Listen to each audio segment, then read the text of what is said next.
श्री अखिलेश यादव जी।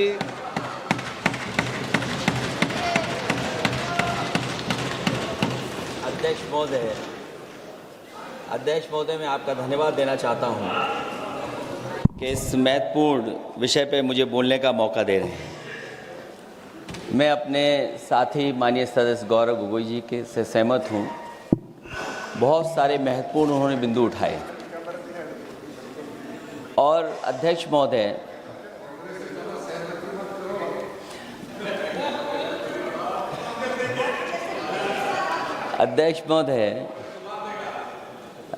मुझसे ज़्यादा मेरे रिश्ते शायद हमारे विपक्ष के लोग ज़्यादा जान रहे हैं और जितना विपक्ष के लोग नज़र रखेंगे मैं समझता हूँ उतना रिश्ते और मजबूत हो जाएंगे। अध्यक्ष महोदय, मैं आंदोलन को बहुत दूर से देख रहा था और उस आंदोलन में जो जीत के बाद नारा लगा, एक नारा लगा अध्यक्ष महोदय, सरकार के खिलाफ नारा लगा कि सरकार को ये अहंकार था कि सरकार झुकती नहीं है, लेकिन उन्हीं नई पीढ़ी के लोगों ने ये वो नारा दिया कि झुकाने वाला चाहिए, सरकार भी झुकती है और सरकारों को झुकाना भी नौजवानों को आता है। सरकार झुकी और स्वीकार किया उन्होंने। जो करोड़ों नौजवान जो मांग कर रहे थे कि सबसे पहले जो मंत्री जी हैं वो इस्तीफा दें, और बिंदु दूसरे अलग हैं जो हम लोगों को जानकारी में मिल रहा है। अध्यक्ष महोदय, सरकार हर विषय पे स्वीकार किया है, लेकिन पता नहीं अध्यक्ष महोदय ये बात समझ में नहीं आ रही है कि सदन में उन आश्वासनों को क्यों नहीं रख रही है सरकार, जो सहमति बनी है। और उसके बाद अध्यक्ष महोदय, हम लोगों ने देखा कि जब मंत्री जी लौटे हैं, मंत्री नहीं रहे, उसके बाद सदन के बाहर उनका स्वागत किया गया। अध्यक्ष महोदय, जो स्वागत हुआ उसके लिए हमें कोई शिकायत नहीं है, लेकिन माननीय सदस्यों को कितनी बड़ी राहत मिली होगी, कितने बड़े संकट से बचाया उन्होंने। एक प्रधान जी को हटा करके प्रधानमंत्री बचा लिया आपने। और ऐसा अध्यक्ष महोदय आंदोलन किसी ने नहीं देखा, जिस आंदोलन में नई पीढ़ी के लोग, कम उम्र के लोग निकल करके आ गए और जो नारे दिए गए।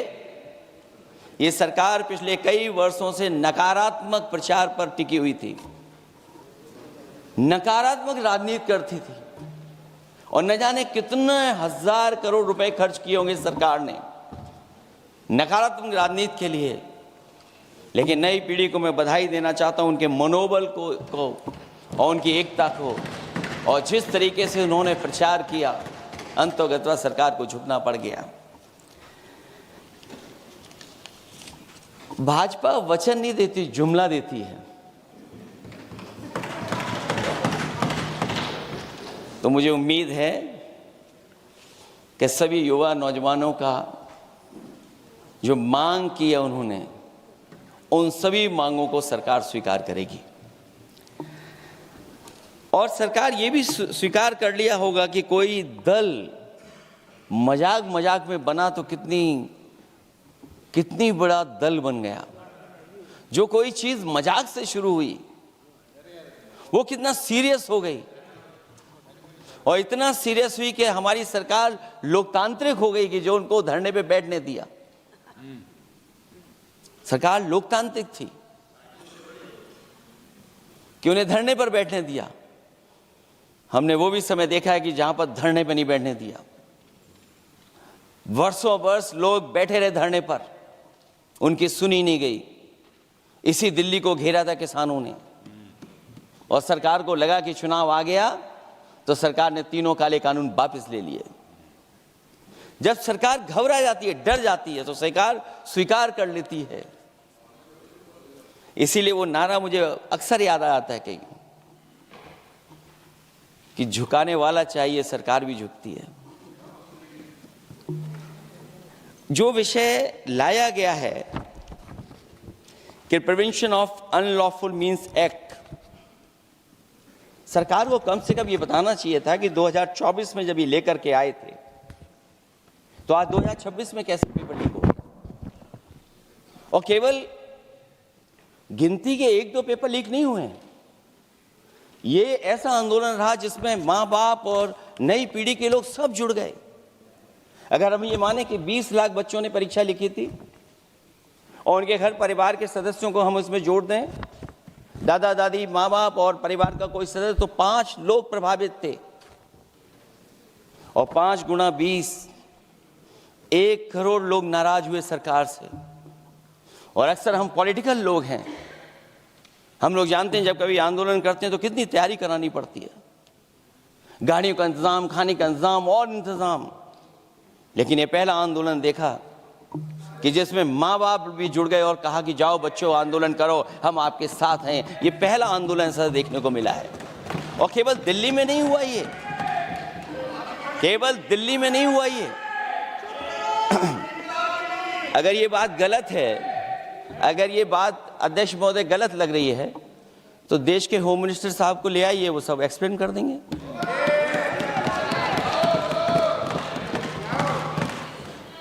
पहला आंदोलन जिसमें माँ बाप ने साथ दिया, क्योंकि परीक्षा से कितना दुखी हैं लोग। ये जो परीक्षाएं लीक हुई हैं, कई महीनों पहले ये किताब बना दी थी। और अध्यक्ष महोदय, जो लोग चढ़ावा चोरी नहीं बचा पाए, वो पेपर लीक कैसे बचा पाएंगे। जो भगवान के दरबार से दान गायब हो गया, दान चला गया, वो लोग पेपर लीक बचाएंगे। किस कानून को, जो कानून पहले बनाया उसी कानून का संशोधन करके लेकर आए। किसकी आंखों में आप धूल झोंक रहे हैं। और अगर कानून से बच रहा होता तो भाजपा की 10 साल की सरकार में 20 परीक्षाएं कैसे लीक हो गई। 20 परीक्षाएं लीक हुई अध्यक्ष महोदय, जिसमें कोर्ट तक जाना पड़ा, उसके बाद परीक्षा रद्द हुई है। दरोगा भर्ती का पेपर लीक हो गया, जूनियर इंजीनियरिंग के भर्ती का पेपर लीक हो गया, ग्राम विकास पंचायत अधिकारी का पर्चा लीक हो गया, नलकूप चालक भर्ती का, यूपी टीईटी का परीक्षा लीक हुआ। और एक बार नहीं हुआ, 3 बार पेपर लीक हुआ यूपी टेट का। हाई स्कूल बोर्ड का परीक्षा लीक कर दिया, इंटरमीडिएट की बोर्ड की परीक्षा लीक हुई, इंटरमीडिएट का फिर परीक्षा का लीक हुआ, कई बार हुई। सिपाही भर्ती लीक हुई। आप सोचिए कितनी परीक्षाएं लीक हुई हैं। और नीट परीक्षा कोई पहली बार लीक नहीं हुई, दोबारा लीक हो गई, कानून बनने के बाद लीक हुई। सहायक प्रोफेसर भर्ती लीक है, लेखपाल भर्ती लीक हुई। यूपी जैसे स्टेट, जो सबसे बड़ा स्टेट है, जहां से प्रधानमंत्री चुन करके आते हो, वहां तक पेपर लीक हो जा रहा है। और जो संस्था परीक्षा एग्जामिनेशन करा रही है, वो एनटीए में भी आउटसोर्स कर दिया आपने। हम विपक्ष के लोगों को तो डर ये लगता है अध्यक्ष महोदय, कहीं ऐसा ना हो कि ये पूरी सरकार को आउटसोर्स कर दें। आउटसोर्स सरकार है, जो सबसे विश्वसनीय संस्था है, उसमें आउटसोर्स पे आपने कर्मचारी को रखा हुआ है। किस बात की जवाबदेही है? यही अकाउंटेबिलिटी है आपकी? कहीं अकाउंटेबिलिटी ये तो नहीं है, आप अकाउंटेबिलिटी को ये कहीं समझ बैठे हों कि अकाउंट को भर दे वो एबिलिटी वाला ही हमें चाहिए। कहीं वो अकाउंटेबिलिटी तो नहीं है। आप बताइए, एनटीए को आउटसोर्स किया हुआ है आपने। जिस संस्था की जिम्मेदारी है महत्वपूर्ण परीक्षा कराने की, उसमें सब आउटसोर्स। और ये सच कहा कि कांग्रेस पार्टी के माननीय सदस्य ने मांग की है कि वो हम लोगों को पता होना चाहिए आखिरकार कौन लोग थे जो आउटसोर्स होकर के बैठ करके परीक्षा में इस तरह की घोटाला कर रहे थे। आखिरकार जवाबदेही क्या है, किसकी थी? और फिर केवल नीट की परीक्षा की बात करें और परीक्षाओं की बात करें, अगर हम अध्यक्ष महोदय, जब से सरकार बनी है तब से सरकार की कोशिश रही है कि शिक्षा, परीक्षा और यूनिवर्सिटी का ताना बाना पूरा ध्वस्त हो जाए, उसको एक रंगी बना दें हम, उसमें अंडरग्राउंड अनरजिस्टर्ड लोग शामिल हो जाएं। ये पिछले जब से भारतीय जनता पार्टी की सरकार आई है तब से हो रहा है। और फिर शुरुआत कहां से होती है? क्योंकि आप नहीं चाहते कि देश के गरीब लोग पढ़ें लिखें आगे बढ़ें। सरकार ने सबसे पहले हमला किया प्राइमरी स्कूल पर, और प्राइमरी स्कूल कितने बंद किए हैं आपने? जहां से बच्चे की शिक्षा की यात्रा शुरू होती है। एक गरीब परिवार का बेटा, बच्चे कहां से पढ़ करके निकलते हैं? सबसे पहले प्राथमिक शिक्षा सरकारी स्कूलों से पढ़ करके निकलते हैं। हमारे बहुत सारे माननीय सदस्य होंगे, वो उन्हीं प्राथमिक विद्यालयों से पढ़ करके आज इस सदन तक पहुंचे होंगे। आपने सबसे पहले स्कूलों पे हमला किया, और प्राइमरी से लेकर के नौकरी तक पे आपने हमला किया है। युवाओं के भविष्य पर आपने चोट पहुंचाने का काम किया है। और जो प्राइमरी स्कूल जो आपने बंद किए हैं, वो इसीलिए बंद किए हैं आपने कि पिछड़े, दलित और गरीब के वर्ग के परिवारों के बच्चे पढ़ लिख न जाएं। क्योंकि आज भी अगर हम देखते हैं प्राइमरी स्कूल में कौन पढ़ने जा रहा है? सबसे समाज के गरीब परिवार के बच्चे पढ़ करने जा रहे हैं। सबसे पहला हमला आपने वही किया, और इसीलिए किया क्योंकि नींव पर ही अगर हमला होगा तो ये आगे नहीं बढ़ पाएंगे।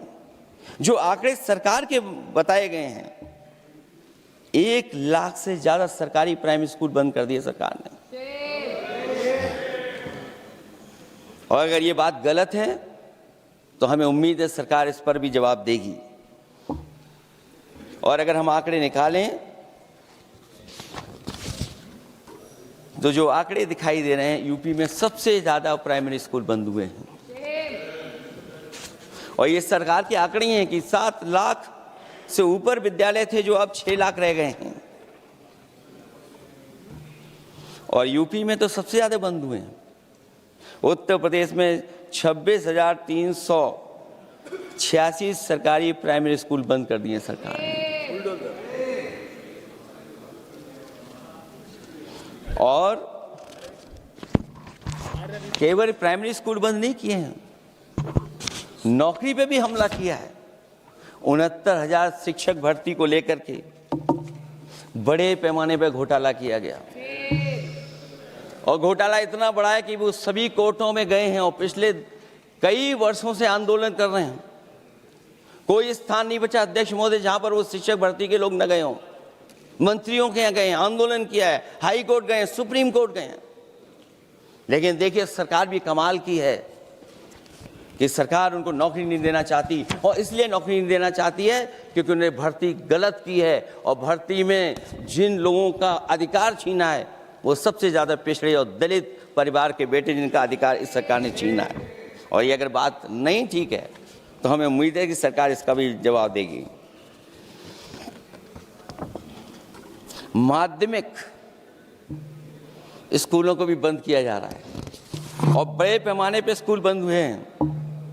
और जो बोर्ड की परीक्षाएं लीक हुई हैं, पूरे देश में बड़े पैमाने पर बोर्ड परीक्षाओं के पेपर लीक किए गए हैं। अध्यक्ष महोदय, हम जानना चाहते हैं कि आखिरकार 10वीं और 12वीं के पेपर लीक क्यों हो रहे हैं? 10वीं और 12वीं के पेपर लीक क्यों हो रहे हैं? इसके लिए अगर कोई सरकार के पास जवाब हो तो बताएं।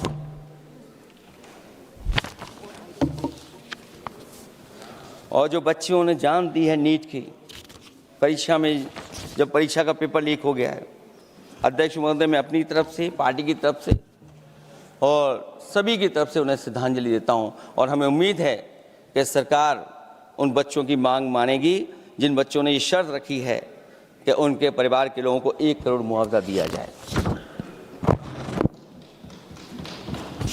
जब उच्च शिक्षा में जिस तरीके से भर्ती हो रही है, अध्यक्ष महोदय, जो उच्च शिक्षा की भर्ती है उसमें जो अपॉइंटमेंट हो रहे हैं उनके बारे में तो क्या चर्चा करें कि जब संस्था पे सबसे ऊपर बैठा व्यक्ति ही अन्याय करेगा तो पूरी संस्था में अन्याय होगा। जब से ये सरकार आई है, जो बड़ी बड़ी संस्थाएं हैं उन सब संस्थाओं में एक रंगी लोगों को बैठा करके उन संस्थाओं को ध्वस्त करने का काम कर रहे हैं, और न केवल उन संस्थाओं को खराब कर रहे हैं बल्कि अध्यक्ष महोदय, उत्तर प्रदेश में एक स्वतंत्र सेनानी, उनके नाम पर यूनिवर्सिटी बनी, मौलाना जौहर यूनिवर्सिटी। यूनिवर्सिटी बनकर के तैयार हो गई। इन्होंने कोई सरकारी यूनिवर्सिटी नहीं बनाई, और अगर कोई प्राइवेट यूनिवर्सिटी बन भी गई है तो उसको भी हथौड़ा लेकर के तोड़ने की तैयारी कर रहे हैं ये लोग। ये नफरत की राजनीति कहां लेकर के पहुंचा देगी। और जब से बीजेपी की सरकार आई है तब से नफरत की राजनीति और दूसरे लोगों के साथ किस तरह का व्यवहार हो रहा है, उन्हें कहीं भी न्याय तक नहीं दिला पाई सरकार। और जब नौकरी की बात आ जाए तो अध्यक्ष महोदय, अग्निवीर भर्ती में भी जो हर साल में कितनी भर्ती होती थी, कभी 80,000 भर्ती हुआ करती थी, अब भर्ती केवल 10,000 हो पा रही है। आखिरकार अध्यक्ष महोदय, सरकार नौजवानों की पढ़ाई और नौकरी पे हमला क्यों कर रही है, और नौकरी पे हमला क्यों हो रहा है? जब आप ये कहते हैं कि हमारे नौजवान हमारी डेमोग्राफिक डिविडेंड बन करके आए हैं, कहीं यही नौजवान हमारी आपदा न बन जाए, इसके बारे में भी सरकार को सोचना चाहिए। और मैं ये जरूर कहना चाहता हूं कि अध्यक्ष महोदय, अगर शिक्षा अच्छी होगी, परीक्षा सच्ची होगी, तो तरक्की भी पक्की होगी। और ये तरक्की नहीं चाहते हैं, इसीलिए शिक्षा पर और परीक्षा पर हमला कर रहे हैं। मैं इन्हीं शब्दों के साथ अध्यक्ष महोदय आपका धन्यवाद देता हूं। और जो बिल लेकर के आए हैं आप, बिल तो 24 में भी लेकर के आए थे आप, जो 24 में बिल लेकर के आए थे, उसके बाद नीट परीक्षा का पेपर लीक क्यों हो गया, ये आप बता देना मंत्री जी। आपको एक कानून बनाने के बाद दूसरा कानून बनाना पड़ रहा है, ये क्या वजह है? और आपको मंत्री जी का स्वागत इसलिए करना पड़ रहा है कि आपको संकट से बचा लिया। और अगर अखिलेश जी तो समाजवादी है। मैं पूछना चाहता हूं कि छात्रों का आंदोलन के बाद सरकार उनका बात सुन के पार्लियामेंट में बिल लेके आता है, ये अच्छा है, या जो आंदोलन होता है तो उसको कुचलने के लिए देश में इमरजेंसी लगा देता है, वो अच्छा? आप बता दीजिए।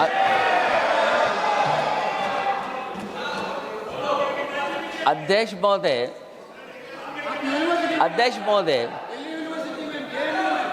महोदय, मैं इमरजेंसी को तो नहीं देखा हूँ, लेकिन इमरजेंसी में क्या क्या हुआ है वो अभी दिल्ली की राजधानी में भी देखने को मिल गया है।